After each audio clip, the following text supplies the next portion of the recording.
সে ছোট মানুষ হোক, গরিব হোক, রাস্তার মানুষ হোক না কেন, সম্মান দিয়ে কথা বলবেন, মানুষকে মানুষ মনে করবেন। আপনার চলাফেরা আচরণ দেখে জানো অপর ব্যক্তি বলে লোকটি ভালো, এটাই আপনার জন্য দোয়া। দেখেন, একজন হিন্দু যদি আপনার কাছে গোস্ত চাইতে আসে, আমরা আপনার কি বলি, গোস্ত দেন। কেন দিতে বলি জানেন? এ কারণে দিতে বলি যেন তারা বুঝে যে এ লোকটির ব্যবহার খুব সুন্দর। এত সুন্দর ব্যবহার কোথায় পেয়েছে? তখন ওরা বাইদিবা জানবে এরা মুসলমান, এদের ইসলাম ধর্মের মধ্যে এত সুন্দর ব্যবহার আছে, তাই আমিও কালেমা পড়বো এত সুন্দর ব্যবহার হওয়ার জন্য। এই কারণে তিনি আকৃষ্ট করার জন্য আমরা গোশ দিতে বলি, দান করতে বলি, বিভিন্ন জিনিস দিতে বলি। তাহলে ব্যবহার দেখার জন্য আমরা গোশ দিতে বলি। তাহলে আপনি আপনার ভাইয়ের সাথে কী ব্যবহার করছেন?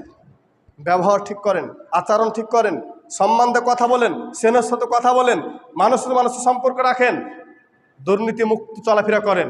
আল্লাহ আপনাকে ভালোবাসবে, কারণ শান্তি আসে ওপর থেকে, বরকত আসে ওপর থেকে, বিপদ আসে ওপর থেকে, সবই আসে ওপর থেকে। অত সাবধান থাকুন, ওপরে একজন আছেন, তিনি ছেড়েছেন কিন্তু একেবারে ছেড়ে দেননি।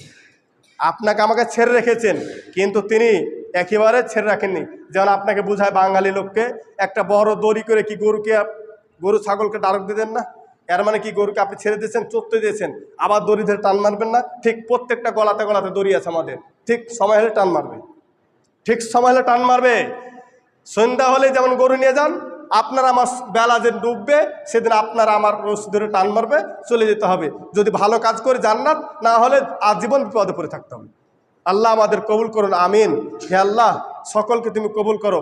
ইমানদার হিসাবে কালেমা লা ইলাহা ইল্লাল্লাহু এ বাক্যটি বলে যেন মৃত্যুবরণ করতে পারে, তুমি আমাদের নসিবে তাকদিরে লিখে রাখো, আমিন।